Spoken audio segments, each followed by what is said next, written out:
Hello and welcome to The Story Pilgrim, Episode 3, Anja Bakker. Anja Bakker, I hear you say? What? I thought you were going to do a podcast about walking. Yeah, I am. And I'm also going to be introducing you to people that I meet along the way. Along what way? Along the way of life. Come on, stick with it, people. I hope that you enjoyed the first two episodes, St. Cuthbert's Way, me walking from Melrose in Scotland to the Holy Island. If you haven't listened to that, go back. Start again. You can listen to this first if you want. This is Anja Bakker. Who's Anja? Anja is our harpist. That wonderful harp music that you're hearing throughout the entire episodes is all by Anja. I met Anja just by chance, really. Or is it? Or was it? I don't know. I had a chat with Anja a couple of years ago. She's an amazing woman. And I felt that I needed to dedicate some time to her early on in the podcast, because you're going to hear a lot of her. Well, you're going to hear a lot of Sean, her harp. I chatted to Anja a couple of years ago. Still haven't met her. She's an amazing woman. She's doing an amazing thing at the moment. You'll find out more about that later. So please sit back and enjoy Anja. This is going to be an interesting chat. Well, I kind of started by accident in 2010. Right. and I learned a few lessons in 2010, and I thought I had it all under control. Yeah. Because I'm sure you've noticed by now that pilgrimage is very much, we start out with all these intentions. We're going to go do this and that and the other. It never turns out that way. No. We are not in charge. No. Like my point of view is that people who really engage with pilgrimage are people who are called and they're given a job to do, and they don't actually know what that job is. But they're being put on that road and they're going to walk and they're going to find out. Now, what they do on an individual level with whatever message or whatever, because I'm not even into, oh God, I met loads of these pilgrims who go like, I was sent by God to preach the word. Okay, well, yeah. Good luck. Yeah. Good luck. Yeah. That's a wonderful thing, but I think that it's a way more personal thing. If you do believe in God, it's a wonderful, wonderful experience, I'm sure, yeah. But the world doesn't really work that way. No. But I do think that they are those yellow arrows lead us out of this belief system that we have to participate in society the way it stands today. So it's an act of anarchy, in a sense, to walk out of your life. But then you do have to, there seems to be a lot of confusion as to what pilgrimage actually is. Yeah. Loads of people now think that having a cheap holiday is, and participating in parts of pilgrimage, that is already pilgrimage. Yeah. Now, the Friends of St. James, who I've come across, of course, on my way to Santiago, as well as to Rome, because they host pilgrims all along every pilgrim route, they would say that anybody who stays in any of their facilities, so anywhere where there is a donativo by the Friends of St. James, everybody who sleeps there is a pilgrim. Yeah. Which is like, I'm still struggling with this. Like, I struggle with that every day. But they've got a really good point. Because in a sense, all these people were called to head that way and sleep in that facility. Yeah. So it's true. So there you go. And then in 2018, I knew in 2010 when I arrived in Santiago that I would not go home and just go back to Santiago over and over. I had met a man who, when he was 19, had walked from Paris to Santiago to Rome, Rome to Jerusalem. And he made such a big impression on me. It was in Moulins-Ayon in France. And when I arrived in Santiago, I said, I'm not going to go to Finisterre. I'm going to go home, and I'm going to go from home back to Rome and from home to Jerusalem, but I don't know when. And of course, I went home. I met somebody. I thought, I'm going to have a life. We're going to have everything was nice and cozy, and of course, not at all. Yeah. The whole thing came apart, and I went, okay, I'll go to Rome. So I went to Rome in 2018. But of course, my big thing is that I carry a harp. Exactly. I'm the only woman, most likely. Like, I have no actual proof, but it looks like I may be the only woman in the world to have ever done that. So, I think kudos to me, No, absolutely. I think you're absolutely right. That's amazing. Yeah. You and gotta that have took you gotta have a story, so. And that took you 6 months to do that? Yeah, 5 months in a week. But I took a week off in between because I ran out of money continuously because I do travel by divine providence. That's one of my rules. So I don't set out. I know there's a Dutch guy who went to Jerusalem there in 2018. So, and I actually was walking behind him. He came from the west of Ireland. He went to Jerusalem. And his spiel was that he had no money. So he wasn't using any money. So he literally handed in his wallet to his father. And I sat with that for a while and I thought, that's a really interesting take on pilgrimage. But that's not what divine providence is. No. Divine providence is that you're being led in the direction that you need to go. Yeah. Without having the means. Yeah. And of course, because I have the harp, I do have a form of means, but you do need to recognize it as such. And not everybody does. So you still have there is a bit of hardship in there. Like a pilgrimage can never, I think one of the rules of pilgrimage is, if it's easy, you got a problem. Because there has to be some form of, like, you don't have to suffer, but you need to be challenged in a way that you've never been challenged before. And if you don't feel that challenge, well, either you're a holy person, you can, or you have no lessons to learn. So then, pilgrimage is a learning journey, I think. Yeah. I mean, that's my waffle. No, I love it. Thank you so much for sharing that. Pilgrimage as a learning experience. That's really interesting. Now, I should mention at this point that Anja is going to mention some things that may trigger something inside you. She doesn't go into any details, she just talks about past experiences. You're not supposed to know, you're not supposed to plan, you're not supposed to do anything, you're just supposed to go. Exactly. The organization, like with the harp, and last time I thought, I'll be more organized. Yeah, I'm really lucky because I'm just not very organized as an individual. I've lived my life a bit haphazard, Yeah. I'm a musician more by default, because there isn't really that much else I'm good at. It's not so much like, I've got talent, I can write, I'm a good storyteller, which definitely helps. Yeah. I mean, it makes a big difference. But otherwise, I really don't have any talents. Like, I'm socially a bit awkward, I talk too much, I'm a little bit too intense, Really, I'm not very likable. But as a pilgrim, as a pilgrim, all these things actually are really handy. Yeah. Because I'm very much on my own. I'm tenacious. There are definitely a few things in my life that I know will never be okay. Not even in my lifetime. Yeah.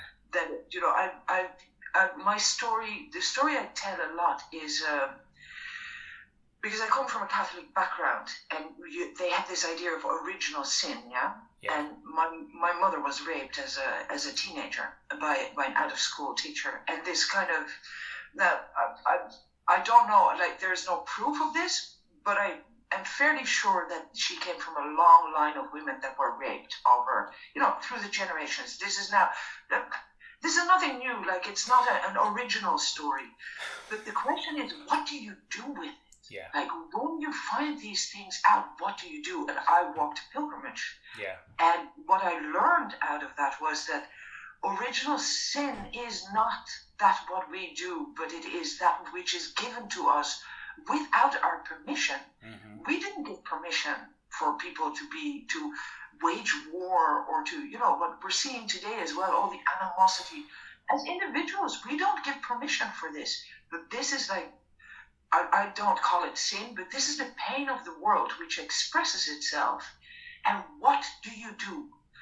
I found out pretty early that fighting is a non-go area for me. Fighting is nonsense. I fight a lot on a personal level inside of me. Yeah. It never gets me anywhere. It's just a lot of energy which gets wasted. Sure. So fighting doesn't work.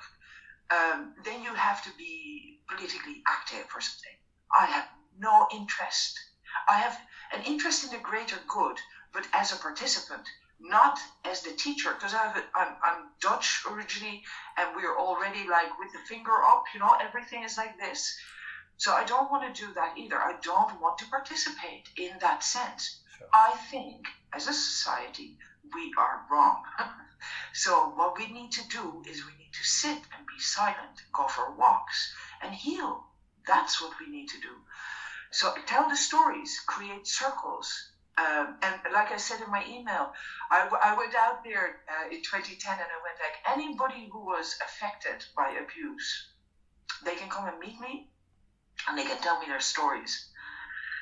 And like, people wouldn't sit in the circles. They wouldn't come and share in it, but they would come and share on an individual level at the most inopportune moments. And it was amazing. It was amazing. That's beautiful. And the stories happen automatically. Yeah. And I'm interested because I think that you've got the nail on the head. Hit the nail on the head. Sit and be silent. Go for walks. As I was talking to Anja, I really felt that I'd found a kindred spirit. And she then went on to tell me why, when she's walking, she prefers to stay with monks and nuns. I have a big issue with religious life, so I go and stay a lot with nuns and monks. Because they either piss me off enormously, or I learn something from them, And because I travel by divine providence, I like the idea of not really having a choice. I either sleep outside or I accept hell. Yeah, that's amazing. And the vulnerability is what makes me strong. Yeah. And also that vulnerability also keeps me safe, which is like an uncanny kind of thing to say in the world as it stands today. And honestly, like I was in my 40s when I started walking. I lived in Turkey for a while. I know what it's like to be harassed as a woman, As a pilgrim, I walk in skirts with a harp on my back. I've had things thrown at me, I've been spat at, I've been insulted many times, but all of that is really nothing because I've never been unsafe, if you know what I mean. Yeah. Like I've had one or two encounters that weren't nice, but in the greater scheme of things, I'm safer. In Europe, you're so safe on the road, and there's so much fear in the world. Yeah. So much. Yeah. The group I resonate with, obviously, most are women. And most of them would never wander out of their house. And also in the Facebook groups, if you hear the questions that women ask, their main fear is for their safety. How the hell did we ever get there, like? How did we get here? Well, I mean, that is a great question.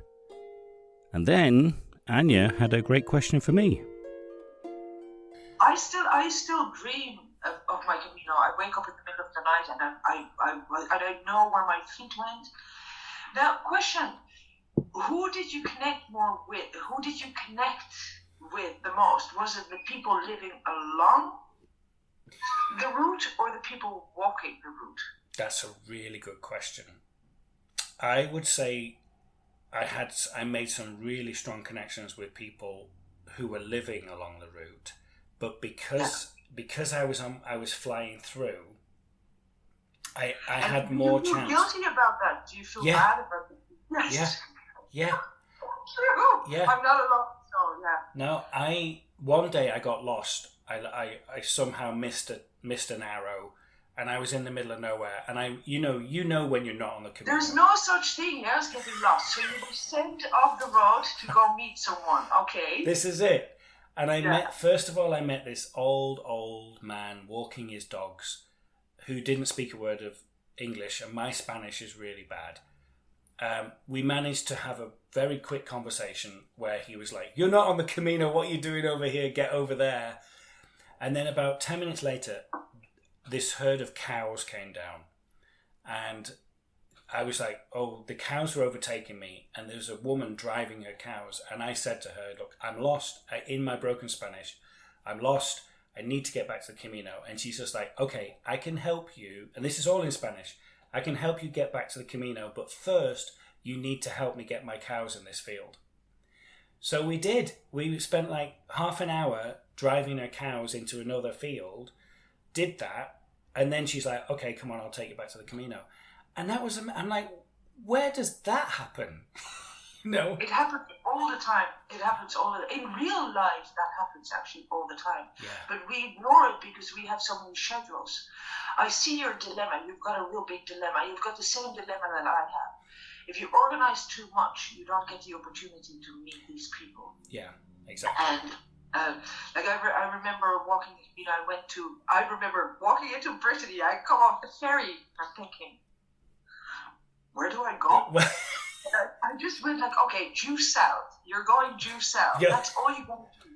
And about a day and a half in, I was starting to get a bit down because I knew I had my French wasn't that great, and I'm thinking like I speak French, but I'm not so sure. Can I deal with all these people? And I walked into this cafe to get a coffee, and this man, I could hear he wasn't saying very nice things, and I was getting really down on myself. And I thought, okay, what I'll do is I'll go sit somewhere. Because I don't know what to do. So I'll go sit somewhere and play a bit of harp, and I'll see what happens. So I found in the churchyard there was a little bench next to the graveyard, and I thought, okay, perfect, bit of shadow. I'll rest here. I'll make up my mind later. I start playing, and suddenly I hear, bonjour, bonjour, bonjour. And there's this tiny little nun, jumping up and down. I can just see her head come over the hedge, and she goes, but there's an angel has landed in the graveyard. And I go like, no, it's me. And she goes, who is me? And I said, it's just me, Anja, I'm from Ireland. And she goes like, what are you doing here? I said, I'm walking to Santiago. And she says, I thought the end of time had arrived. Oh. I said, not yet.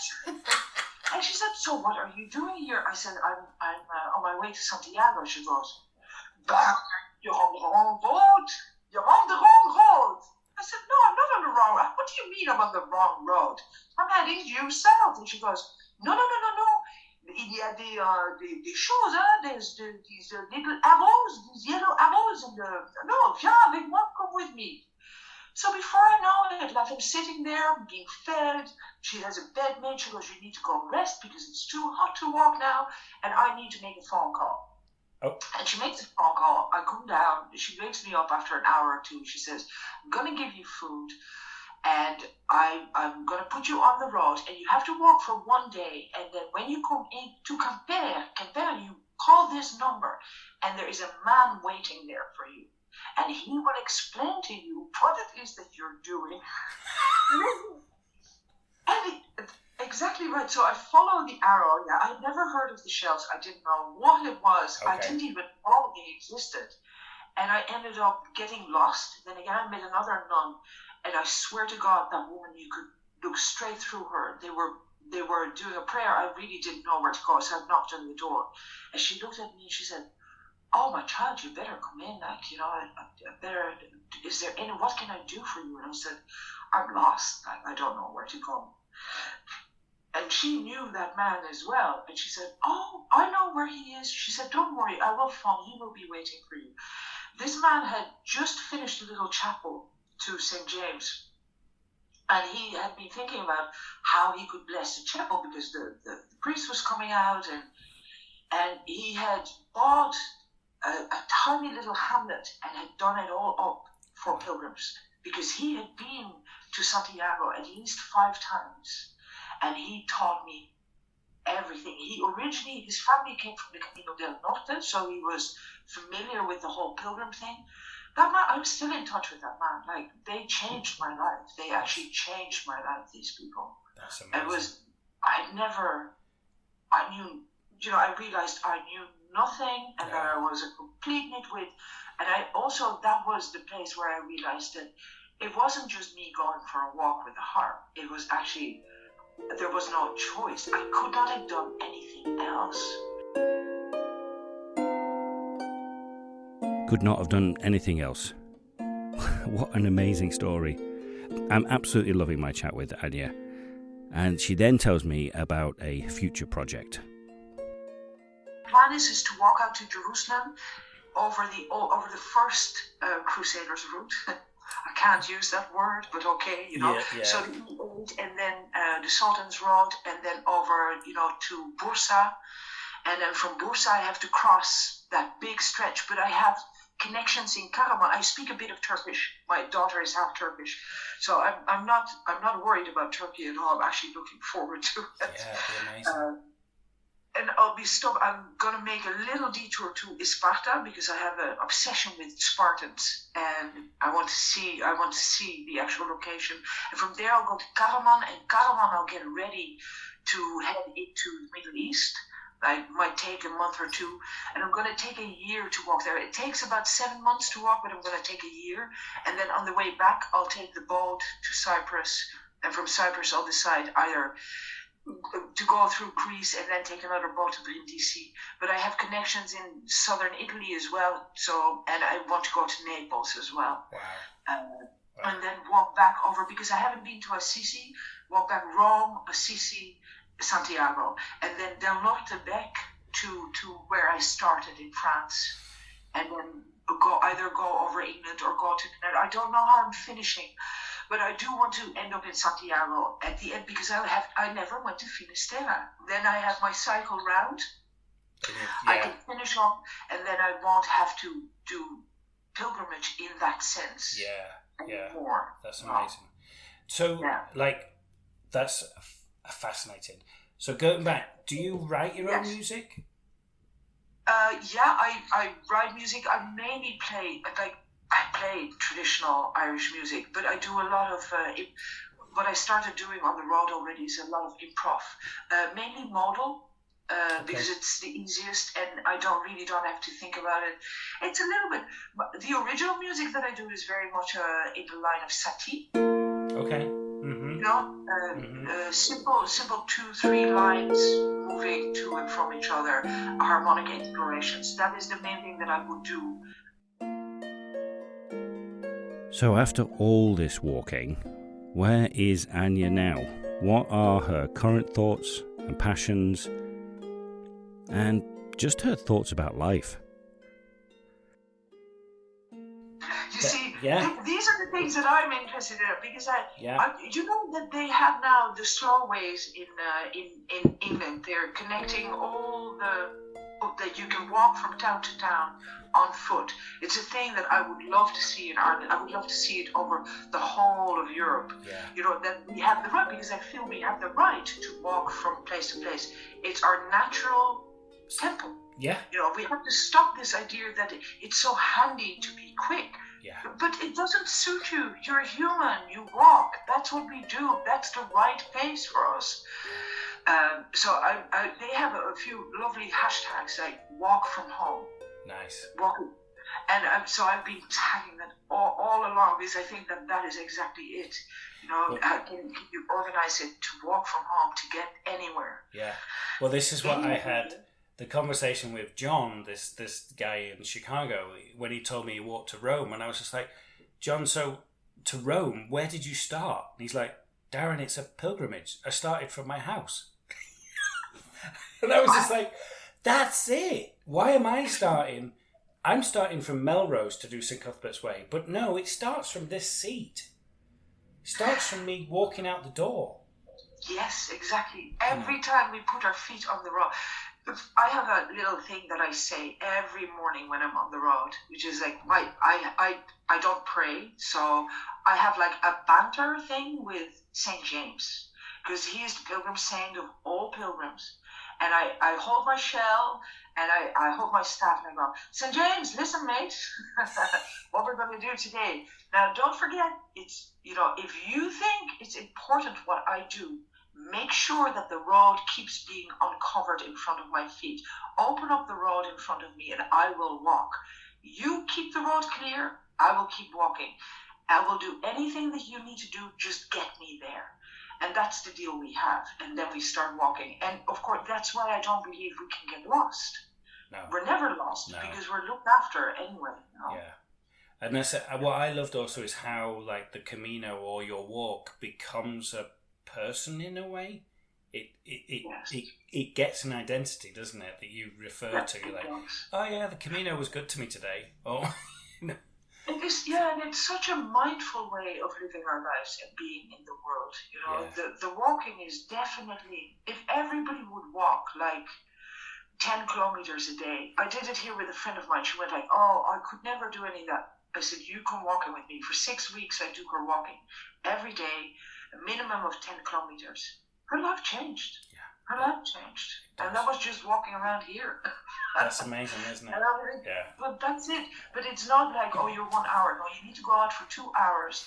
No listening to music, all this stuff, all this distraction. No music, no nothing. Off you go. Yeah. There you go. Let's walk. And how true is that? Walking has also changed my life. I mean, it just does that.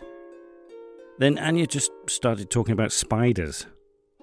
I always feel that it's like we're like spiders in a web, and the web are actually all the lines of... You know that in the United States in the 60s they did all these studies, does this interweb energy thing actually exist? And it exists. We are all connected through energy. And that's the thing I always imagine when I'm walking, that some of these connections all of a sudden become real. I didn't know, but really we're all each other's brothers, sisters, cousins, uncles, aunties, and when we find that within ourselves, and that is how we approach the world starts to treat us differently. And in a better way, I think. Totally. For me, it's always better.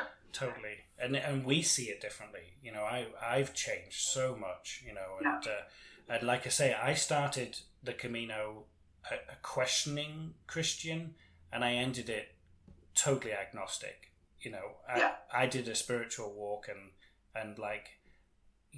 it totally changed for me, and it's good. It's right. I've got no problems with it. I met some really fascinating priests and nuns and monks and seminary people on the way who are completely religious, and that's great for them. Wonderful. Yes. Exactly. Yeah. So. Oh man, yeah. The whole. I was walking for 2 months with a man from Brittany, and we were standing out in the Alps. I was looking at the photographs this morning. And we're looking at the ice line, 1st of July, and I had to still go through the ice. And he's saying, the conversation we had been having, his wife had died of cancer, and he was walking because he was angry. And we're standing out in the Alps, and suddenly I could feel it. I could feel everything. And I'm there, and I'm going like, oh no! And he is going like, what? And I'm like, there is a God! And he goes, no, there isn't! I'm like, who is I hate God? I just think, he's hearing you! All I know is there is more than we are. I don't know. It's not God. It's not the word God that we use, but there is more out there for sure. Exactly. That's what I did. I removed the labels. I was just like, there's something there. I don't know what to label it with. People that label it with don't have a clue what they're talking about. It's like people. I realized when I heard that discussion about the thing, what I realized is that people who really, because funnily enough, in a sense, you've got a faith. You know. Yeah. Just know. Yeah.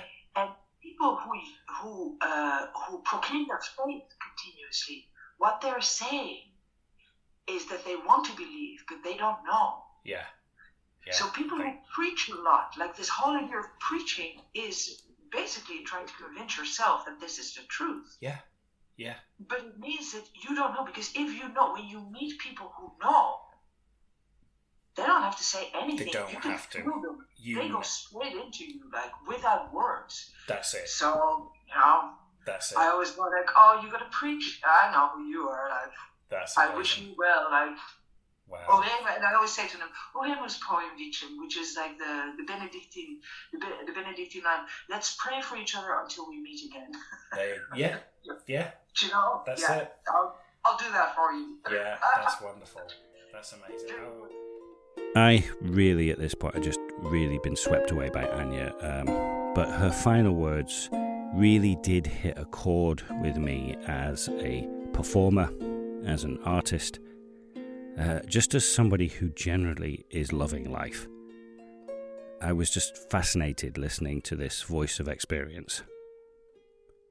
Yeah, but don't forget that all art that was created before the creation of television, was all in that vein. It was all through practice and repetition. Now, and people always say like, we need to have new material.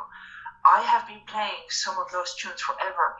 There is 7 billion people on Earth. You could play the same tune forever. You could really make it really, really, really good. Yeah. And there is stuff I don't have to think about. Sometimes I don't play but I hadn't played for a year, sat down behind the harp and I played the entire repertoire that I played on the Via Francesca now, because it just came out, because it's there. It's there, it's in here. Yeah. That's amazing. 7 billion people on the planet. That's a lot of people, isn't it? And what a great perspective to leave it at. I had a great talk with Anja. Anja is currently on the road on her way to Jerusalem. She's had an amazing journey so far. Please, I'm going to put her website and her GoFundMe URL in the description of this episode. Visit it, seek her out on social media. She's had setbacks, she's had great times, she's had down times, but she's still determined to get to Jerusalem, and I know that she will. I wish her all the best. I can't wait to actually be in her presence. We haven't met yet. Just one of those things. We will. I know that. Thanks for listening to episode 3 of The Story Pilgrim. A nice lovely chat with Anja Bakker. Please join me for more. Episode 4, I'll be back on the road again. Where? Well, you're just going to have to tune in and listen. I am going to leave the last words to Anja. Well, Sean, the harp, being played by Anja Bakker.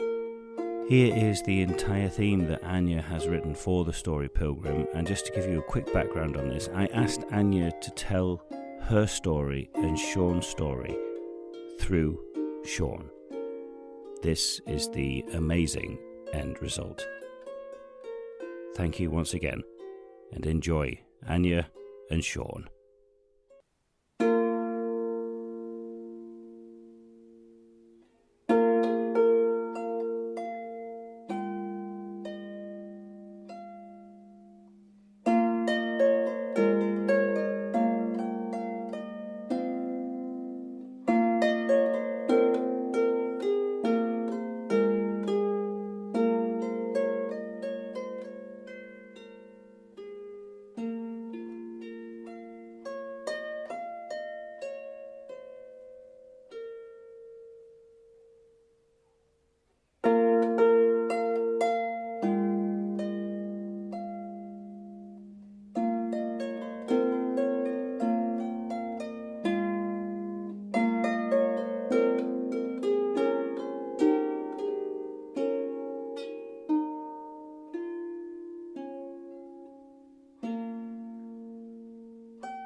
The Story Pilgrim was written and produced by Darren Hill. Music by Anja Bakker. For more information, follow us on X and Instagram and go to thestorypilgrim.com. For more information on Anja, go to thefloutingharper.com.